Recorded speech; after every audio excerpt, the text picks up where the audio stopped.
요즘 뉴스를 보면 하루도 빠지지 않고 등장하는 단어들이 있습니다. 중동, 이란, 전쟁, 육아, 환율. 뉴스 화면 아래 자막에는 이렇게 적혀 있습니다.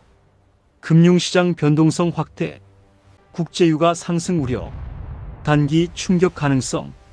그런데 이런 뉴스들을 보다 보면 어딘가 빠진 게 있습니다.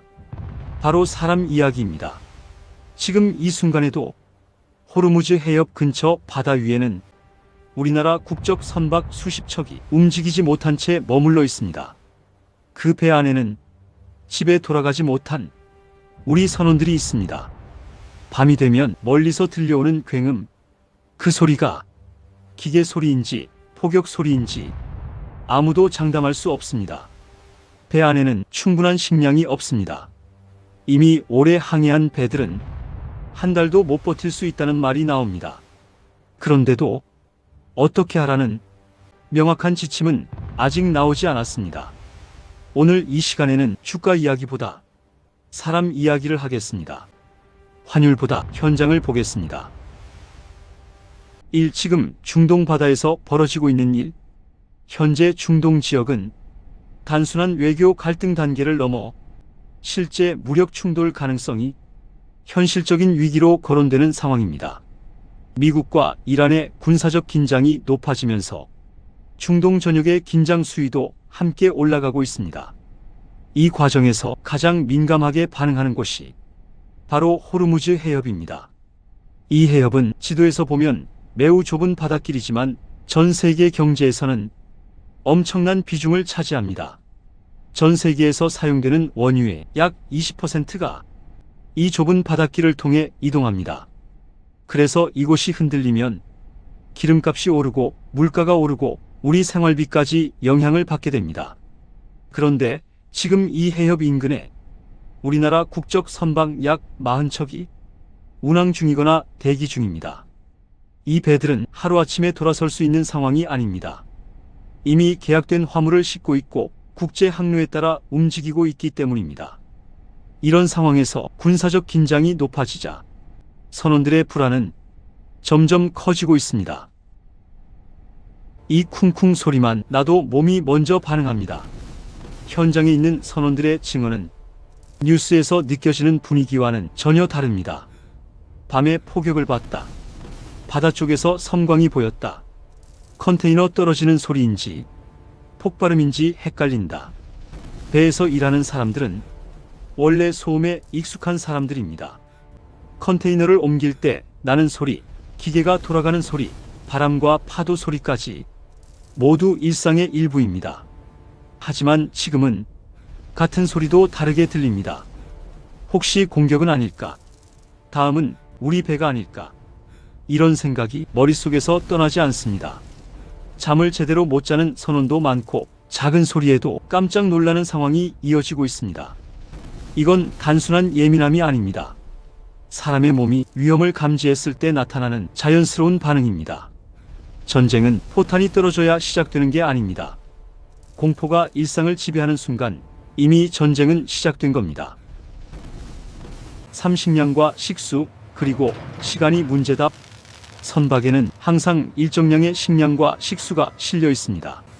하지만 이번 상황은 평소와 다릅니다. 이미 오랜 기간 항해를 한 배들이 많고 체류 기간이 예상보다 길어지고 있습니다. 현장에서 나오는 말은 분명합니다. 지금 남은 식량으로 한 달도 버티기 어렵다. 식량이 부족해지면 문제는 연쇄적으로 발생합니다. 먼저 체력이 떨어집니다. 그 다음 집중력이 흐려집니다. 그리고 사고 위험이 커집니다. 바다 위에서는 작은 실수 하나가 큰 사고로 이어질 수 있습니다. 게다가 응급 상황이 발생해도 즉시 병원으로 갈 수 없습니다. 그래서 식량 문제는 단순한 생활 문제가 아니라 안전 문제이자 생존 문제입니다. 왜 위험해도 빠져나오지 못하는가? 많은 분들이 이렇게 묻습니다. 위험하면 그냥 돌아오면 되는 거 아닌가? 현실은 훨씬 복잡합니다. 첫째, 항로 문제입니다.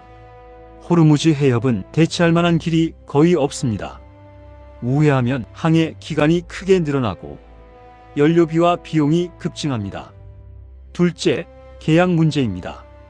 선박은 이미 계약된 화물을 싣고 있고 임의로 항로를 바꾸면 막대한 위약금이 발생합니다. 셋째, 가장 큰 문제는 명확한 정보 지침이 없다는 점입니다.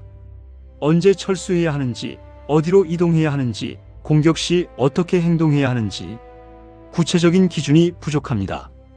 그래서 선원들은 불안한 상황에서도 각자 버티는 수밖에 없는 상태에 놓여 있습니다. 5. 정부 대응, 현장과의 거리. 정부는 비상대응 체계를 가동하고 있다고 말합니다. 선원 안전을 최우선으로 하겠다고도 합니다. 하지만 현장의 체감은 다릅니다. 지침을 받은 적이 없다. 언론 보도로 상황을 더 많이 안다. 구체적으로 뭘 하라는 건지 모르겠다. 전쟁 위험 지역에 있는 국민에게 가장 중요한 건 정보입니다. 정보가 없으면 공포는 더 커집니다. 공포가 커지면 사고 위험도 함께 커집니다.